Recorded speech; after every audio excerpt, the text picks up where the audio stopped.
Hola, bienvenidos a una nueva clase del curso optativo de HACCP. Hoy veremos los procedimientos operativos estandarizados de saneamiento, conocidos como POEs. ¿Qué son los POEs? Podemos mencionar a los POEs como aquel procedimiento que se realiza en una planta de producción de alimentos con la intención de disminuir al mínimo el riesgo de contaminación de los alimentos que producimos. Estos procedimientos operativos comprenden dos grandes procesos: el proceso de limpieza y el proceso de desinfección. Ahora bien, para llevar a cabo estos procesos de limpieza debemos usar compuestos químicos generalmente, y los cuales deben ser empleados teniendo en cuenta la identidad del fabricante. Esto es muy importante para el proceso de trazabilidad. También es aconsejable ver cómo están compuestos estos productos, identificar para qué equipo fue desarrollado el producto y en qué instalaciones se pueden aplicar. Es decir, dependiendo de nuestra maquinaria y de nuestra operatividad, vamos a emplear diferentes compuestos químicos para diferentes procesos o diferentes maquinarias. También debemos tener en consideración las instrucciones de uso que provee el fabricante de dicho producto de limpieza. En cuanto a la técnica de la limpieza, primeramente siempre se debe realizar una quita de desechos sólidos, es decir, una limpieza grosera que implica barrer los pisos, limpiar mesas, cintas transportadoras y demás estructuras que tengan restos del proceso de fabricación de nuestro producto alimenticio. En primer lugar, vamos a realizar un enjuague con agua potable. Luego se procederá a la aplicación del compuesto químico que se utilizará para la limpieza, el cual se aplicará de acuerdo a las instrucciones arrojadas por el fabricante. Deberemos tener en cuenta además lo que es la temperatura del agua que se emplea, el tiempo que debe permanecer en contacto con las superficies para actuar. Esto va a depender en muchos casos de la concentración, que veremos más adelante, el tiempo de acción y la temperatura a la cual se realiza la limpieza. Luego tendremos un proceso de enjuague que también deberá respetar las condiciones de temperatura que advierte el fabricante para el uso de dicho producto. Luego, para el uso de desinfectantes, deberemos también tener en consideración el nombre y el fabricante de dichos desinfectantes. Tanto para los desinfectantes como para los productos de limpieza es imperativo corroborar que el Servicio Nacional de Sanidad Alimentaria autorice dichos productos para el uso en plantas donde se fabrican alimentos. Es decir, no cualquier producto de limpieza y no cualquier desinfectante puede ser usado en plantas que destinan su elaboración a los alimentos. En el caso de los desinfectantes, también tendremos en cuenta cómo deben ser aplicados. Muy importante la disolución o el índice de concentración de los mismos. Este va a estar provisto siempre por el fabricante. También deberemos tener en consideración el tiempo de permanencia que debe tener ese producto. Normalmente los productos desinfectantes deben tener un tiempo de acción sobre la superficie para garantizar su buen funcionamiento. Luego siempre habrá un enjuague posterior con agua potable y, como siempre, deberemos tener en consideración las instrucciones del fabricante de a qué temperatura se debe emplear el agua para el enjuague, ya que esto varía de acuerdo a cada tipo de producto. En cuanto a los elementos que conforman un programa de POEs, vamos a tener los pasos que implica cada procedimiento, cuáles van a ser los procedimientos de monitoreo de dichos pasos, cuáles serán las acciones correctivas o preventivas que deberán tomarse en cada caso siempre que exista un desvío o una no conformidad sobre los pasos del procedimiento mencionados. Y también deberán incluir procedimientos en el mantenimiento de los registros de dichas acciones. Todo debe ser registrado y archivado.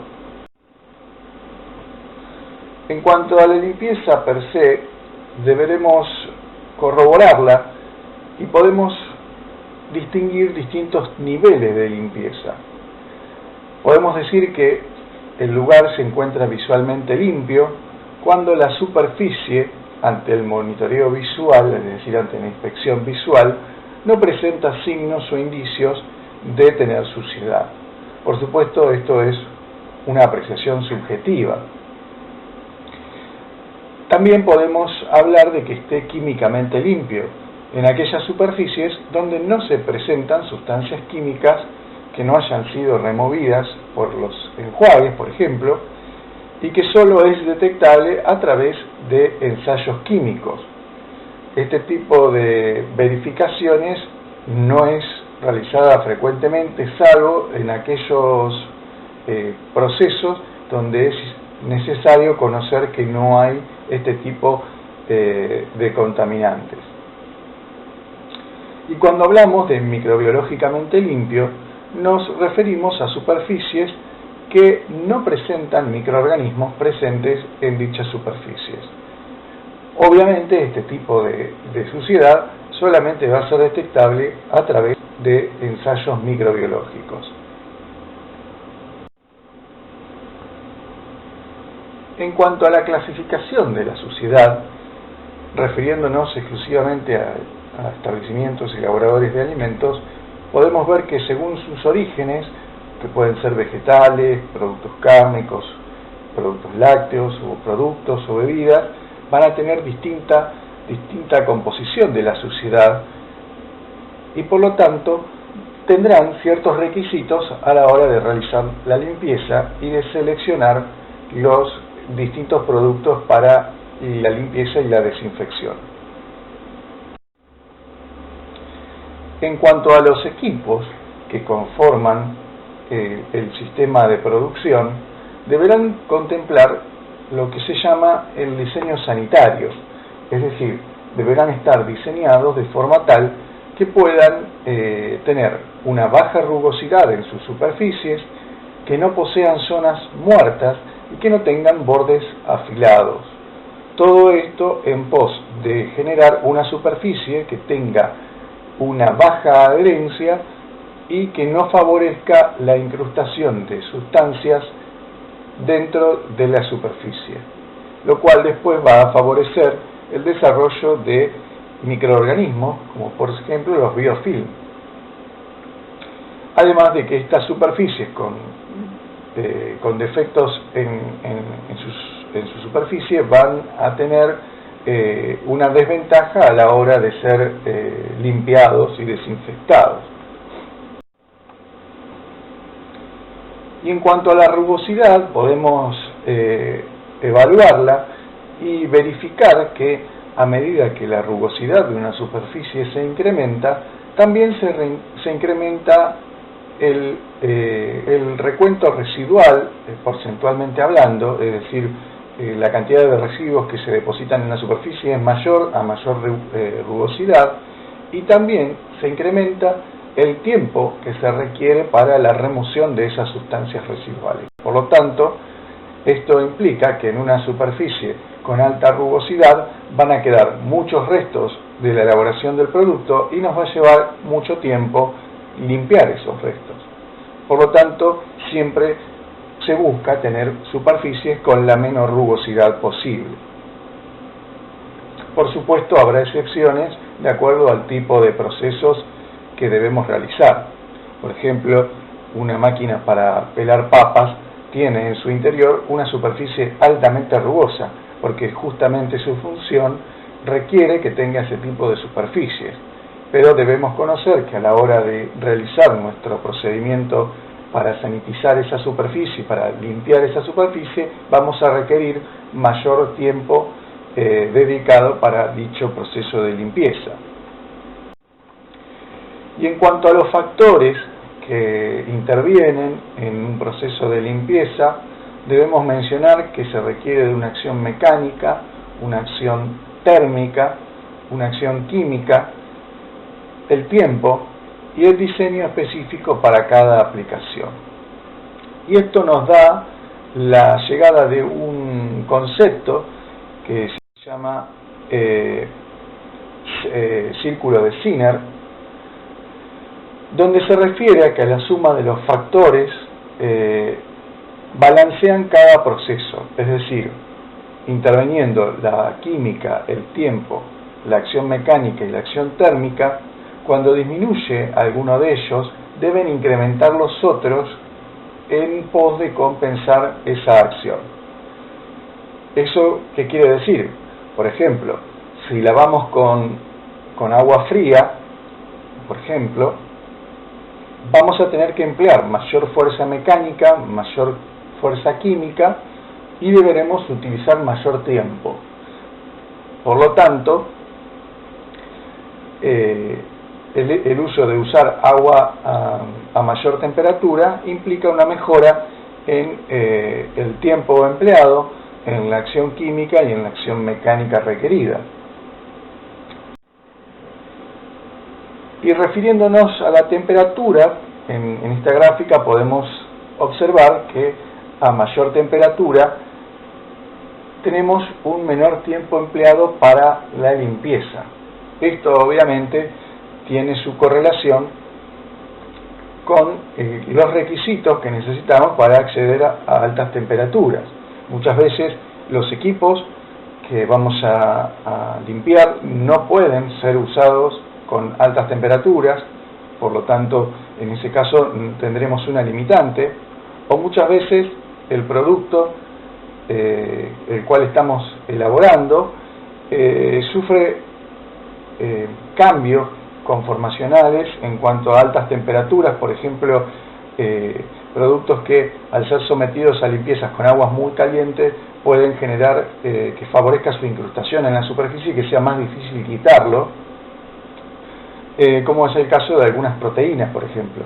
Por lo tanto, conviene usar agua con menor temperatura para que no se adhieran a la superficie. Otro factor a tener en cuenta, que es ya el aspecto químico, es la concentración del producto, por ejemplo, un detergente, y vemos que hay una relación en que a mayor concentración tenemos menor tiempo empleado para la limpieza, aunque esto tiene una curva de agotamiento, es decir, a mayores concentraciones ya no veremos ese efecto de disminución del tiempo. Por lo tanto, ahí es donde encontramos nuestro punto de equilibrio, es decir, la concentración ideal para disminuir a la mínima expresión el tiempo empleado para la limpieza.